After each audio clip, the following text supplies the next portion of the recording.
İki mövzunu əhatə eləyəcək. Bir, metada ödənişli reklamların riyazi modelləşməsini, bir də AI ilə bağlı olan təlimimiz olacaq. İlk olaraq Meta ilə bağlı məlumatlar verək.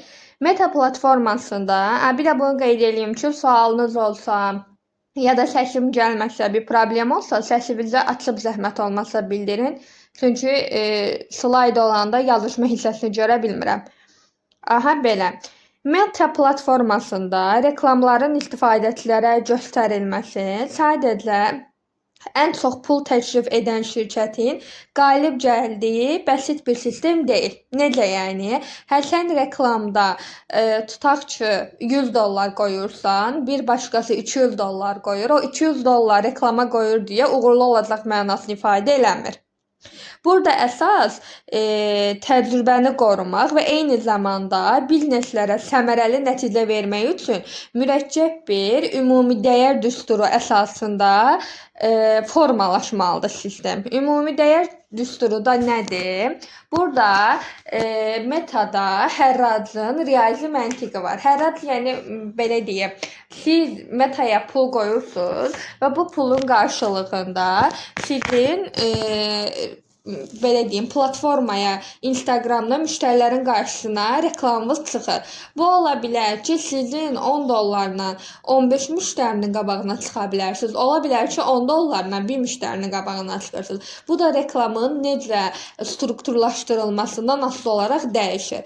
Burada qeyd elədiyim düsturu yəqin ki, ekranda görürsünüz. Bunların bir-bir açıqlamasını izah edeyim sizə.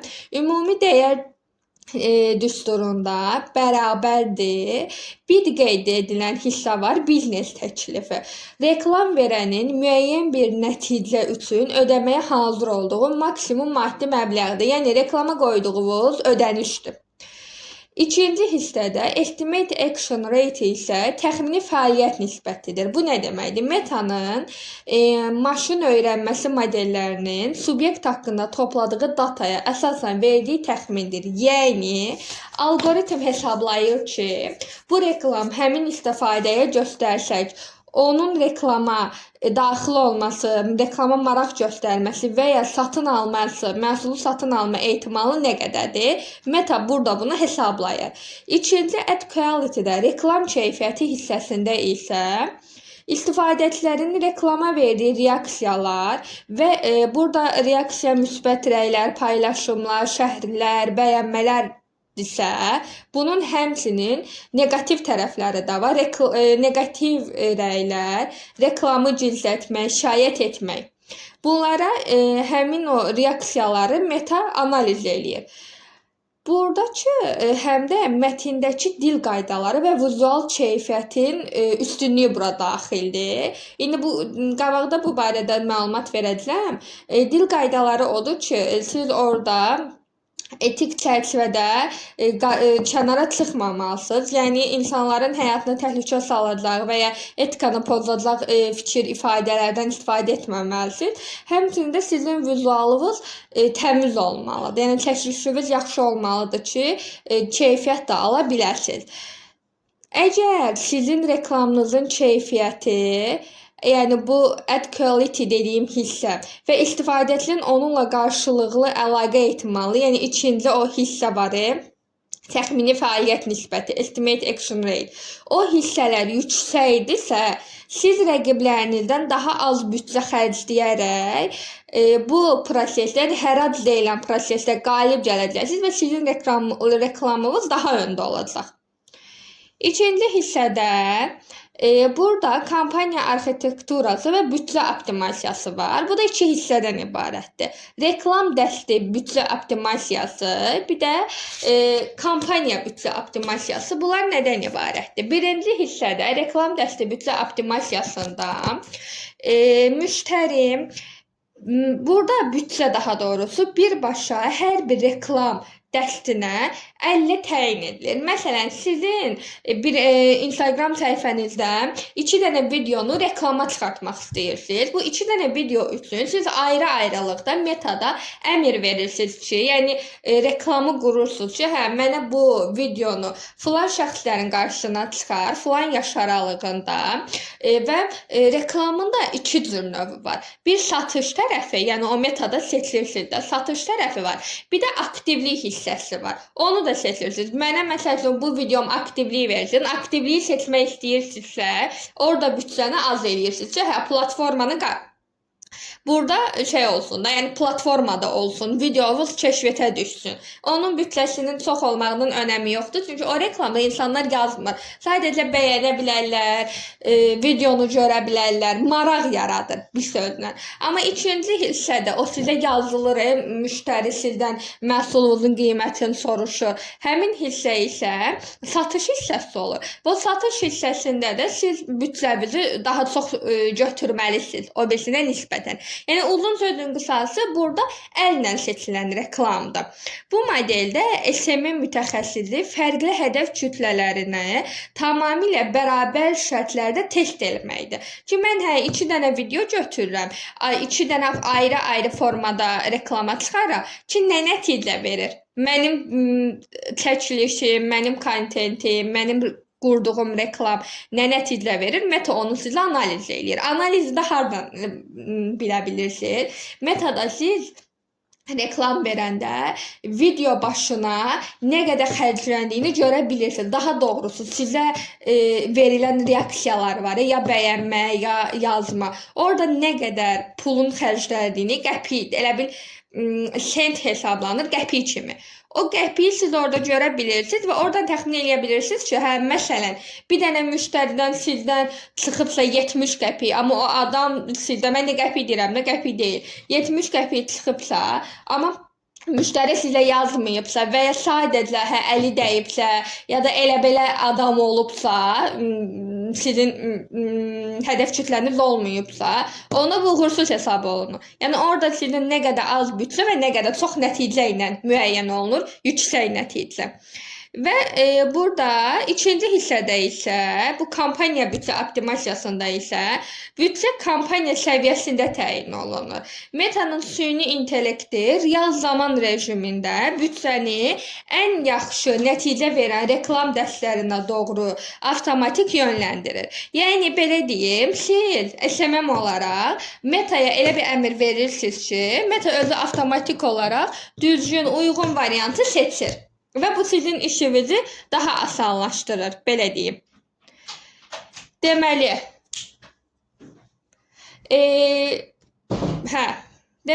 üçüncü hissədə isə elmi hədəfləmə və auditoriya segmentasiyası var.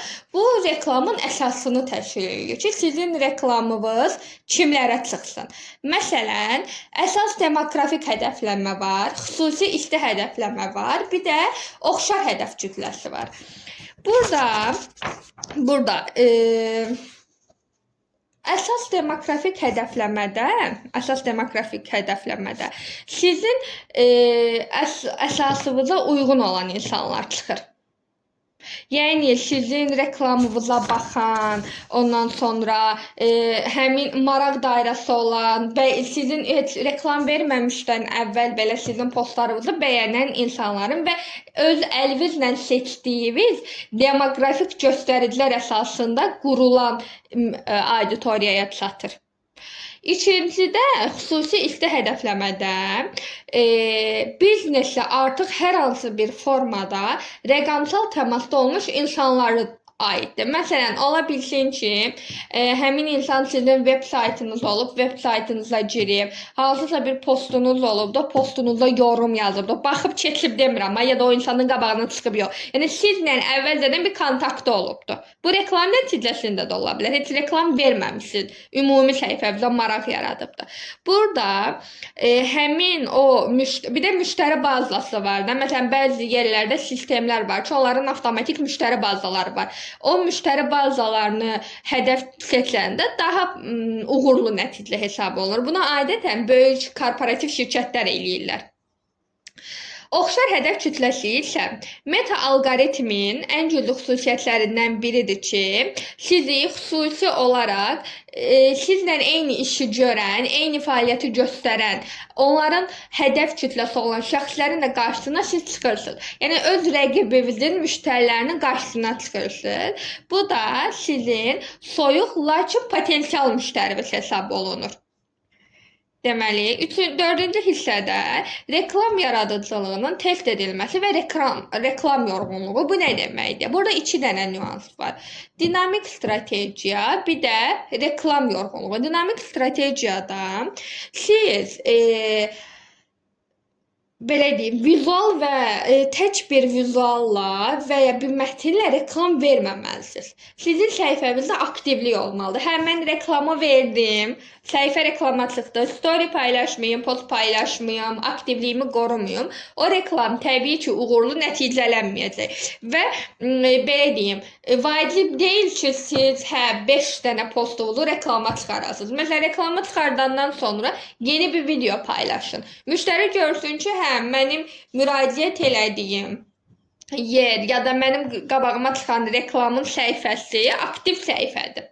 Ki, bu da insan psixologiyasında insanlar arasında kombinasiya yaranmasına xidmət edir. Yəni insanlar sizdən kontakta girməyə çalışır. Yadınızdadır, mən təlimlərin birində demişdim. Məsələn, siz reklam verirsiniz və ya səhifədə bir şey paylaşırsınız.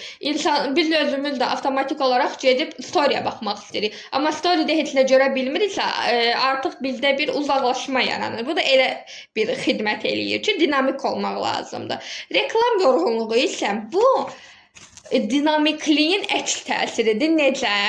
Eyni bir videonu dəfələrlə reklama çıxarmaq o müştərilərdə reklam korluğu yaradır. Yəni insanlar yeni bir şeyi təzə görəndə o insana maraq yaradır da, düzdür? Amma bir müddətdən sonra, göz alışandan sonra o digər adi, gündəlik həyatında gördüyü şeylər kimi o da ona adi gəlir. Reklamın yorğunluğu da bu o deməkdir ki, məsələn, siz bir dənə videonuzu 2 aydır, 3 aydır ancaq o videonu reklama çıxarırsınız ki, o məhsulu satım. Sata bilərsiniz, deyə bilərsiniz ki, mən axı o məhsulu satmaq istəyirəm. O məhsula uyğun olaraq başqa bir video çəkin. Və ya siz reklam verəndə strategiyalar seçirsiniz, demografik hədəf kütləsi seçirsiniz. Yaş aralığını dəyişin, cinsini dəyişin, ərazini dəyişin, insan xüsusiyyətini dəyişin. Yəni reklamınızı yeniləyin. Və normalda da uğurlu reklam metada bir aydan bir yenilənən, hədəf kütləsi yenilənən reklam hesab olunur. Yəni strategiya dəyişdirilməsə, vizual da yenilənməsi kifayət ola bilər. Hə, ola bilər ki, yenə də deyirəm, eyni məhsulu satmaq istəyirsiniz, fərqli videoda yaradın, satın. 5-ci hissədə isə rəqəmsal analiz, 5-ci hissədə biz analizi danışacağıq. Analizin metodologiyası, hunisal analizin metodologiyası bu nə deməkdir? Əgər reklamı insanlar klikləyirsə, rəy yazırsa, bəyənirsə, takib atırsa, lakin satış və ya qeydiyyat baş vermirsə, burada problem reklamda deyil. Bu funnel, yəni sonrakı mərhələni web saytın interfeysində, menecerlərin müştərilərlə yazışmasında, sizin müştərilərlə ünsiyyətinizdə və ya məhsulun qiymətində bir xətanın olduğunu göstərir. Yəni müştəri reklama maraq göstərir. Axı biz deyirik, SMM-in fəaliyyəti satış deyil. Yəni ola bilər ki, SMM kimi işləmək istəyən şəxslər ola bilər aramızda. Həmin insanlar müştəri sizdən tələb eləyəndə ki, hər sən reklam vermirsən, mənə 15 dənə adam yazıb, amma mən satış eləməmişəm. Sən o adama deməlisən ki, ya sən mənə düzgün hədəf kütləsini müəyyənləşdirməmisən. Yəni ola bilər də müştəri də deyir ki, hə qoy çox adam gəlsin, belə deyim. Məsələn, hədəf kütləni müştəridə müəyyənləşdirirsiniz. Necə? Məhsul barədə məlumat alırsınız, o məhsulun məlumatı sayəsində analiz eləyirsiniz. Ya siz orada, yenə də deyirəm, adətən burada reklamda problemi olmur. Şeydə olur. yazışma tərzində olur, danışıq mərhələsində, reklamdan sonraki mərhələdə. Ya da ki, yenə də deyirəm, hədəf kütləsində ola bilsin bir problem. Siz yenə hədəf kütləsini yeniləyib ikinci dəfə yoxlaya bilərsiniz. İkinci dəfədə də bir problem yaranda çox rahat şəkildə öz müştərinizə deyə bilərsiniz ki, işlədiyiniz əməkdaşa deyə bilərsiniz ki, də, yəni mən düzgün reklam vermişəm, sənə bu ay ərzində bu qədər müştəri gəlibdi. Sən satış eləyə bilməmisənsə, demək bu mənim problemim deyil kimi özünüzü müdafiə edə bilərsiniz. Meta hissəsindəki məlumatlar bundan ibarətdir. Burada əsas məsələ sizin öz büdcənizi düzgün müəyyən eləməyiniz, hədəf kütlənizi düzgün qaydada seçməyiniz və öz məhsulunuzu, işlədiyiniz şirkətin xüsusiyyətlərini düzgün müəyyən eləməyinizdir. Çünki Metada reklam verəndə o reklamda əsas məsələ hədəf kütləsini düzgün müəyyən edəndən sonra prosesin davamlılığıdır. Bir də bunu da qeyd edeyim ki, çalışın işlədiyiniz şirkətlərdə və ya öz biznesinizdə, öz işinizdə reklamı verib reklamın üstündən 2 ay, 3 ay keçməsin. Yəni ən azından heç olmasa büdcəniz minimumda olsa o minimum reklamı verin. Müştəri sizə yazmasa da və ya ola bilər ki, sifarişləriniz dayanmır da, maşallah olsun, reklamınızı vermişsiniz, çox qəşəng tutturmusunuz. O zaman o dediyimiz ilə maraq dairəsi yaransın. Onu götürün $2, $1 paylaşın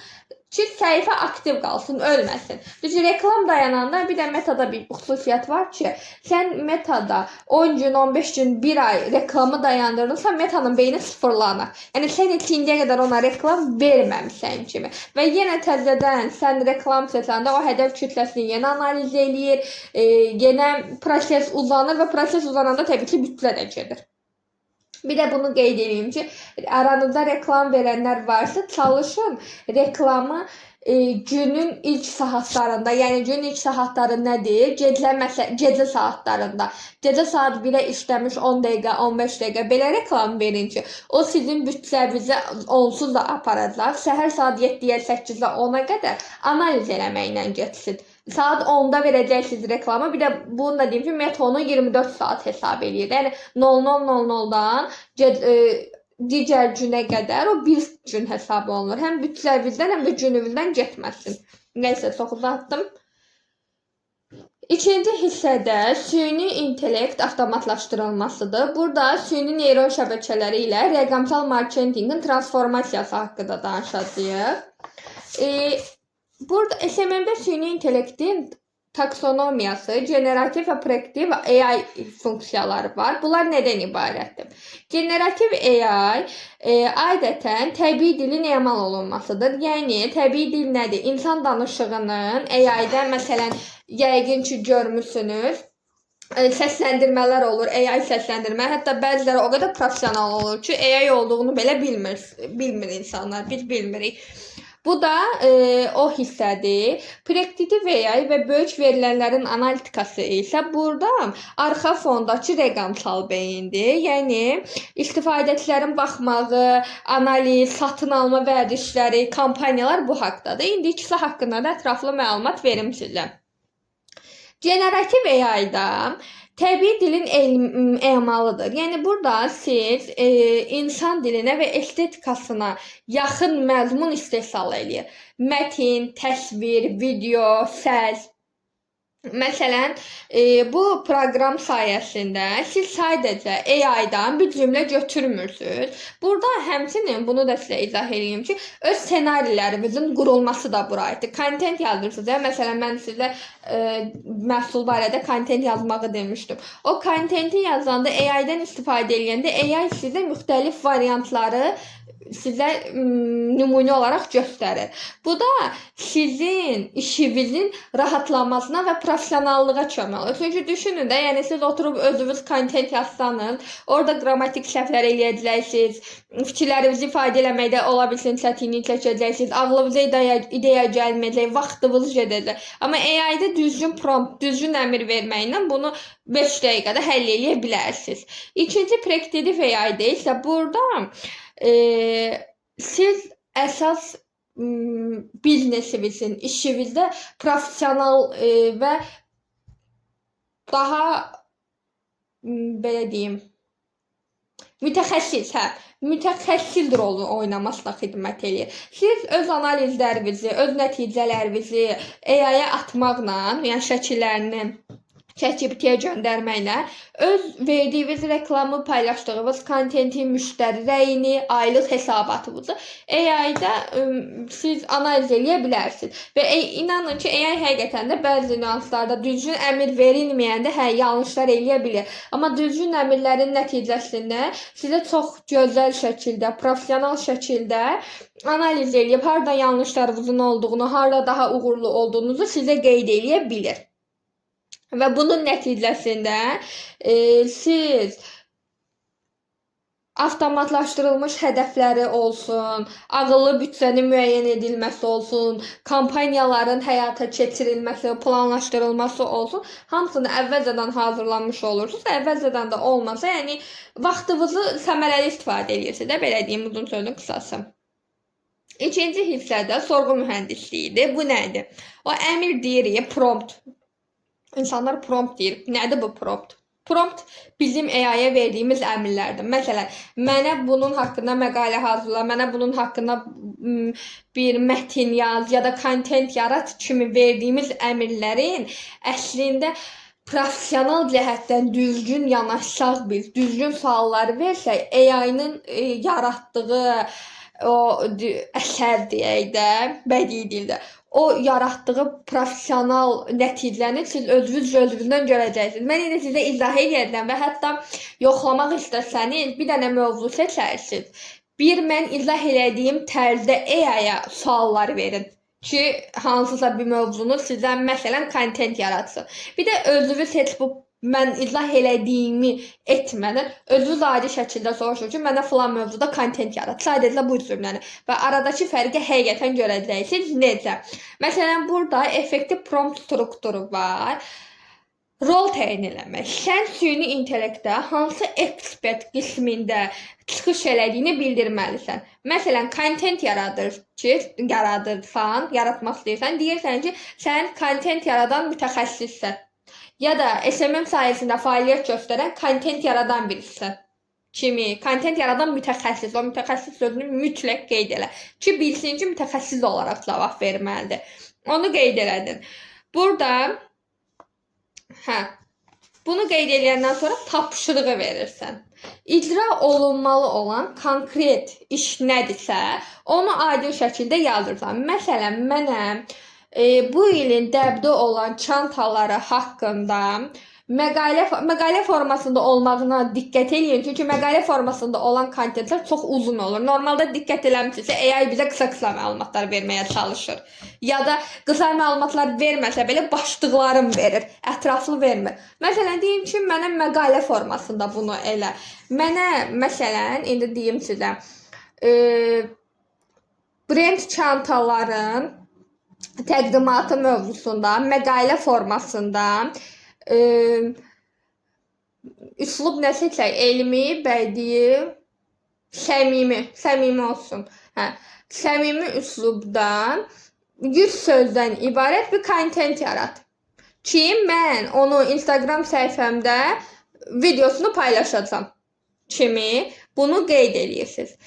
Kontekst və hədəf kütləsində isə brend haqqında detalları hədəf kütlənin ən ağır nöqtələri hesab olduğunu orada qeyd edirsən. Mənim sonra da bunun altına yazırsan ki, hədəf kütləm məsələn 18 yaşdan 45-50 yaşa kimi xanımlar, Bakı ərazisində yaşayan, evdar və işləyən, yəni ya da vəzifə fərqi etmədən hər kəsin qabağına çıxara biləcəyin bir kontent yarat kimisindən. İcra və tonallıqda isə mətnin o dediyimi uzunluğu, dil üslubunu və strukturunu, uzunluğunun neçə sözdən ibarət olduğunu, dil üslubunu, bədii, elmi, intellektual kimi, məsələn, səmimi kimi.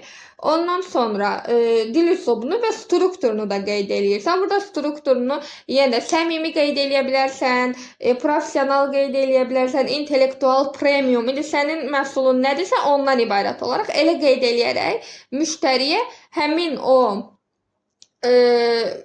kontenti yaratmaq üçün müştəri deyirəm, AI-yə o əmri göndər və görəcəksiniz ki, nəticə həqiqətən də çox ürək açan olacaq. Bunu özünüzdə mütləq qeyd eləyin, yoxlayın. Belə, bunları danışdıq. Rol təyin eləmək, tapşırıq, kontekst və hədəf kütləsi, icra və tonallıq. Ondan sonra burada məzmun istehsalında AI alətlərinin ekosistemi var. Bu nə deməkdir? Vizual və qrafik yaradıcılıq, bir də vizual sintez, alt yazı avtomatlaşdırılması. Vizual və qrafik yaradıcılıqda belə deyim, mən sizə məsələn deyirdim, premium nə idi? Pinterest şəkillərindən istifadə edə bilərsiniz. Amma bunu nəzərə alın ki, rəqabət indi hal-hazırda bazarda dəhşətdir. Yəni, necə bildiyində tutaq ki, düşünürüksə, məsələn, siz mənim təlimimdə iştirak edirsiniz, mənim kimi nə qədər təlim deyən şəxslər var, sizin kimi də nə qədər bu təlimə qoşulan şəxslər var. Düzdür? Bu təlimdə iştirak edən şəxslərin onlara da mən dediyimdən bənzər şeylər, çünki SMM yəni sahədir də, bir sahəni nə qədər kreativ danışırsan, nə qədər maraqlı danışırsan danış, nəticə etibarilə eyni mahiyyət ifadə edir. Bu da elə bir şeydir. Sən nə qədər Pinterestdən ən gözəl şəkilləri seçirsənsiz, o Pinterest şəkillərini kimsə çəkib. Yəni sənin tam məhsulu var, tam özünə aid olan bir şey deyil. Vizual və qrafik yaradıcılığında AI-ın bəzi funksiyaları, bəzi AI-lər var ki, elə Canva-nın özündə də premium versiyası daha rahatdır. Hətta bir ay Canva-nı pulsuz istifadə edə bilirsiniz. Amma premium olmayan versiyada da istifadə edə bilərsiniz. Bir yerdən sonra dolur. Vermir. Elə bir məhdudiyyət qoyur. Orada sizə öz məhsulunuz barədə yazıb, hazır sizə şəkil yaratmasını istəyə bilərsiniz. Və ya Gemini. Geminiyə yaz. Video hazırlamasa belə şəkilləri hazırlaya bilir. Yəni belə deyim də, çalışın ki, öz biznesinizə, öz işinizə müəyyən bir büdcə qoyun ki, bu büdcənin də bir hissəsi AI xidmətləri olsun ki, siz dövrlə ayaqlaşa biləsiniz. Pinterest şəkillərini bir də bir şey deyim ki, Pinterest şəkillərini indi məsələn iPhone olan telefonlarda bilmirəm, amma normal Androidlərdə yükləyəndə keyfiyyət itir. Keyfiyyət itəndə təbii ki, keşfətə düşmür. Audio-video sintez və alt yazı avtomatlaşdırılması isə bu da nədir? Şaquli videoların nə qədər trend olduğu bilinir. Şaquli videolar nələrdir? Reels və TikToklar. Burada səs dizaynı və alt yazıların əhəmiyyəti var. Eleven Labs deyə bir proqram var. Bu proqram türk dilini də dəstəkləyir. Yanlış xatırlamıramsa Azərbaycan dilini də dəstəkləyir. Siz orada ola bilər ki, deyə bilərsiniz, mən istəmirəm, mənim səsim gəlsin, nə bilim, danışmaq istəmirəm də, səsimin düşməyini istəmirəm. Siz orada hansı videonuza uyğun, hansı danışıqların olmasını istəyirsinizsə yazırsınız və sizə avtomatik olaraq Eleven Labs proqramı səsləndirir, səsi də özünüz seçə bilirsiniz. Və mən bunu deyim, mən yoxlamışdım bunu. Türk dilini də Azərbaycan dilində yoxlamışdım. Yanlış xatırlamıramsa Azərbaycan dili olmalıydı. 5-6 dəqiqəlik səslər eləmişdim və pulsuz versiyasında. Eleven Labs istəyirsiniz özünüzdə qeyd eləyir. Ya da maraqlı olsa mən indi hal-hazırda şeydə yazaram, şərhdə yazaram.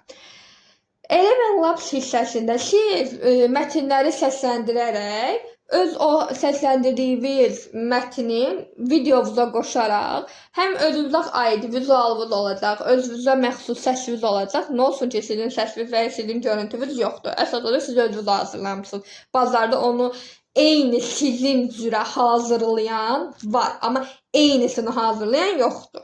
Belə düşünün. Və bunun nəticəsində də özünüzə məxsus video daha rahat reklamı da qəbul eləyir, keşfətə də düşməyi daha rahatdır, belə deyim. İkinci, intellektual avtomatlaşdırılma chatbot arxitekturası. Bu da yeni iki hissədən ibarətdir. Menü chat və interaktiv mesajlaşma huniləri. Üçüncü hissədə çapraz platforma avtomatlaşdırılması.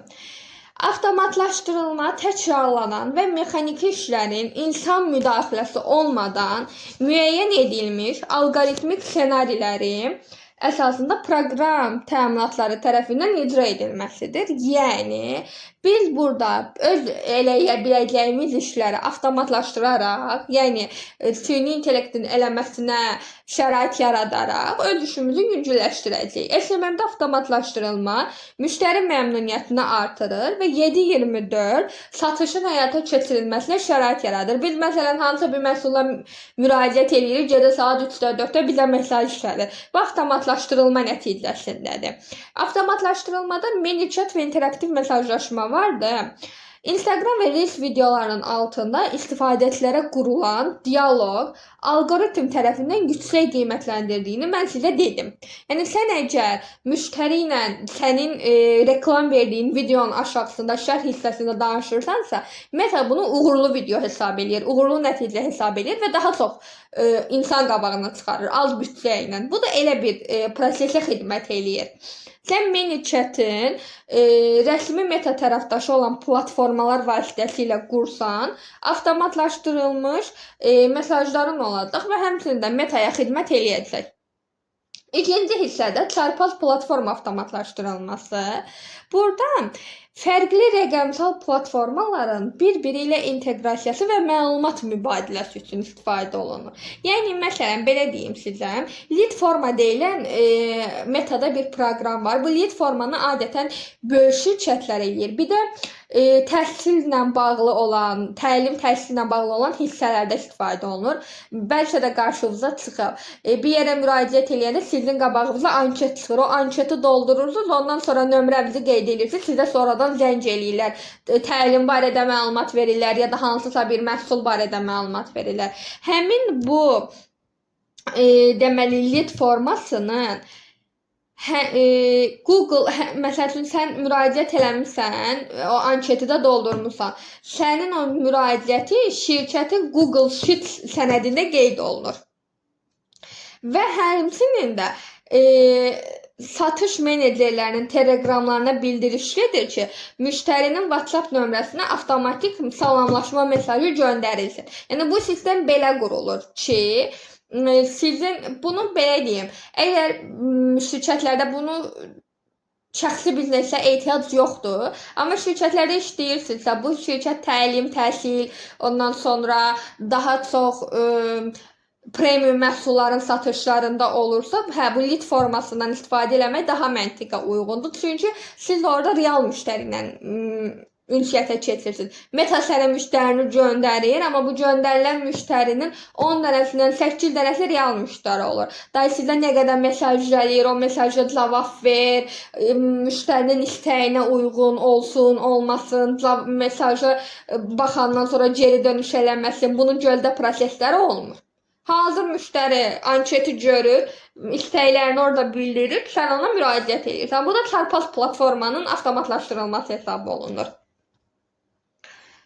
Deməli, 5-ci hissədə süni intellektin etik sərhədləri və insan faktorunun əhəmiyyəti. Biz danışdıqca, bütün prosesləri süni intellekt eləsin, videonu, səsimizi, kontentin yaradılması, hədəf kütlənin müəyyən olunması və hədəf kütləmizi də müəyyən edə bilərsiniz da AI-dan, bunu deyim. O dediyim kimi əmrlər verərək sizin şirkətinizə uyğun olaraq hədəf kütləsinin müəyyən edilməsini istəyə bilərsiniz. Nəysə, yəni demək istədim odur ki, bütün işləri AI-ya elədim. Amma bir dənə düşünün, siz müştərisiniz və sizin qabağınızda real insan faktoru yoxdursa, o insanın məhsulunu alarsınız? Təbii ki, yox. Bəs indi mənə sual verə bilərsiniz ki, deyirsiniz ki, AI-dən istifadə edin, sonra deyirsiniz ki, özünüz. AI-dən bəli, istifadə eləyin. Amma AI-dən onu istifadə eləyin ki, o deyilir, bəzi ixtisaslar bir müddətdən sonra artıq mahiyyətini itirəcək. Məsələn, mühasiblik də insanlar AI onu avtomatik eləyəcək, artıq mühasiblər olmayacaq. Amma psixoloqu və ya sosial işi və ya pedaqoqu AI əvəz eləyə bilmir axı, çünki insan duyğusudur. Siz müştəri ilə elə olmalısınız ki, müştəri qarşısında insan olduğunu bilməlidir. Necə məsuliyyətdir, amma insan, bir robot yox. Burada, məsələn, halüsinasiyaların və verilənlərin doğruluğunu müəyyən eləmək üçün bizdə bir model var. Nə modelidir? Biz tamamilə yanlış və uydurma faktları real məlumat kimi təqdim edə bilərik. Ola bilər ki, AI-da mən müştəriyə məhsulumu danışıram. O qədər belə deyək də, o AI onu həddindən artıq qabarıq formada təqdim eləyir. Müştəri ona inanmır. Buna da AI hallyusinasiyası deyilir. Yəni AI-ın güya öz aləmində bizi məhsulu qabardaraq müştəriyə cəlb elədiyini düşünür, amma əslində elə deyil. Burada insan faktoru vardır. Biz orada AI-yə elədik. Nəysə, mən davam eləyim.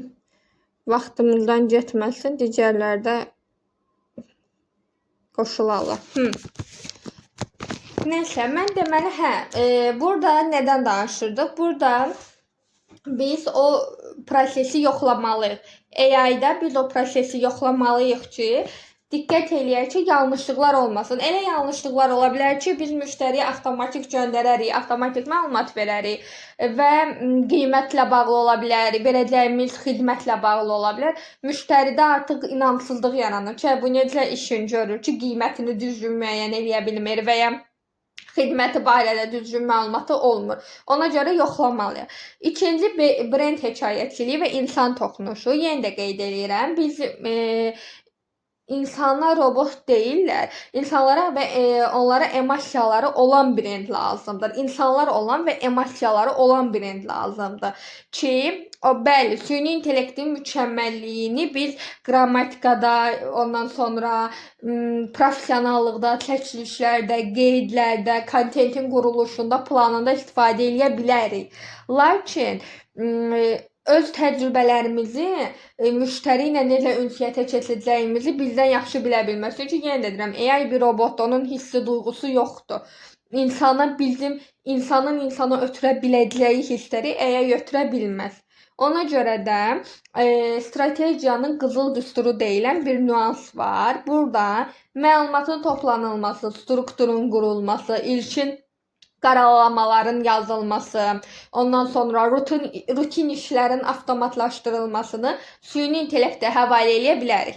Lakin yekun redaktanı, emosional tonun tənzimlənməsini, strateji qərar verməni, yaradıcı ruhun daxil edilməsini insan zəkası olaraq onu öz əlimizdə saxlamalıyıq ki, bizə müştəri məmnuniyyətini əldə edə bilək. Düşünə bilərsiniz ki, bunu necə eləyim? Məsələn, sizə dediyimi avtomatlaşdırılmış cavabı qoyursunuz. Müştəri sizə məhsul barədə məlumat istəyəndə artıq ona AI-ın hazırladığı cavabları yox da özünüz səsli formada səs atın. Məhsulunuz barədə səsli formada danışın.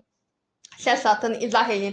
Və ya sizdən təkliflər istəyəndə, maraqlıdır, mənə təkliflər göndər də. İndi nə reklam vermisinizsə, müştəriyə o dəqiqə təkliflərinizi göndərməyin. Birinci müştəriyə sual verin. Sizə hansı rəng uyğundur, hansı funksionallıq lazımdır? İndi öz brendinizin xüsusiyyətinə uyğun olaraq suallar verin ki, müştəri kontaktda olduğu şəxsin insan olduğunu anlasın. Düşünməsin ki, AI-dır. AI olduğunu düşünəndə artıq o söhbətin davamını gətirmir. Belə. Bugünkü təlimimiz bura qədər. Dinlədiyiniz üçün, iştirak elədiyiniz üçün çox sağ olun. İndi suallar